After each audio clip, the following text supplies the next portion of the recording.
시청자 여러분 안녕하십니까? 지방자치 중점 소식을 전하고 더 나은 지방자치의 방향을 제시하는 지방자치 1번지입니다. 지방정부의 시각에서 농업과 농촌 문제를 논의하는 2017 동아시아 지방정부 삼농포럼이 지난 16일부터 사흘간 일정으로 중국 구이 저우성에서 열렸는데요. 안희정 충남지사는 이 자리에서 기조연설을 발표했습니다. 안 지사는 한중일 지도자들에게 각국의 농업, 농촌 문제 해법을 찾고 농업의 지속 가능한 미래를 만들어 나가자고 제안했습니다. 이와 함께 농촌마을 주거 환경은 삶의 활력소를 높이며 자연 생태와 문화적 보존성을 높이는 방향으로 개선해 나아가야 한다고 강조했습니다. 안 지사는 끝으로 삼농 정책의 관건은 농민을 손님으로 만들지 않고 정책의 주인이 될 수 있도록 해야 한다며 농민 스스로가 농업정책의 주인으로 생산과 유통, 주거환경 개선 등에 참여해야만 농업정책은 성공할 수 있다고 덧붙였습니다. 울산광역시는 지난 15일 태화강 국가정원 지정 사업을 본격 추진하기 위한 태화강 국가정원 지정 자문위원회를 구성했습니다. 이날 오후 울산시는 시청에서 태화강 국가정원 지정 자문위원회를 발족하고 위촉장을 수여했습니다. 이어 태화강 국가정원 기본계획 과업 수행 방향 보고와 국가정원 지정 자문 및 의견 등을 나눴습니다. 자문위원회는 총 21명으로 공공, 시의회, 연구기관 등 각계각층의 전문가로 구성됐으며 국가정원 지정을 위한 편의시설 도입, 사업 추진 및 쟁점사항 자문 등의 업무를 수행할 계획입니다. 울산시는 오는 11월 태화강을 울산광역시 지방정원으로 등록하고 국가정원 지정조건에 부합하는 시설을 조성한 후 내년 상반기 산림청에 지정 신청을 한다는 계획입니다. 대전광역시가 중소벤처기업부의 대전 잔류를 위해 지역 경제단체들과 힘을 모으고 있습니다. 대전시는 지난 15일 시청 중회의실에서 지역경제단체와의 간담회를 갖고 중기벤처부 대전잔류 등 지역 현안에 관한 논의를 했습니다. 이 자리에서 권선택 대전시장은 중기벤처부 대전잔류에 대해 지역의 입장이 전달될 수 있도록 힘을 모아주기 바란다며 지역 경제단체들의 협조를 당부했습니다. 현재 정부 대전청사에 있는 중기벤처부는 과거 중소기업청에서 부로 승격됨에 따라 중앙부처들이 모여있는 세종청사로의 이전 가능성이 제기되고 있습니다. 대전시는 이와 관련해 중앙행정기관 이전 계획 수립을 위한 공청회 등 행정 절차가 진행되면 대전청사 잔류를 위해 적극적으로 대응하겠다는 계획입니다. 서울특별시는 지난 17일 광화문 3거리에서 세종대로 사거리 방향 550m를 보행 전용 거리로 조성하고 청년 농부대전을 운영했습니다. 이번에 진행된 청년 농부대전은 농촌을 지키고 갖고 가는 전국의 청년 농업인들이 한자리에 모여 직접 생산한 농특상품을 알리고 그들의 창농, 창업도 소개하는 자리였습니다. 또한 지자체 추천 농가에서 참여하는 직거래 장터인 농부의 시장, 시협약 지자체 자원을 소개하는 서로살림도 함께 펼쳐졌습니다.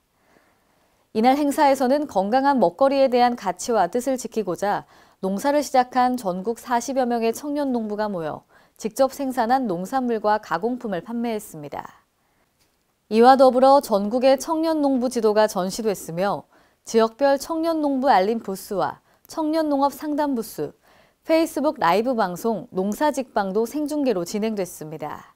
경기도 성남시 청소년들의 문화체험 공간인 야탑 청소년 수련관이 첫 삽을 떴습니다. 성남시는 지난 15일 분당구 야탑동 262번지 수련관 건립부지에서 건립 기공식을 개최했습니다. 야탑 청소년 수련관은 2019년 9월 완공을 목표로 443억 5천만 원의 사업비가 투입돼 지하 2층, 지상 6층 규모로 건립됩니다.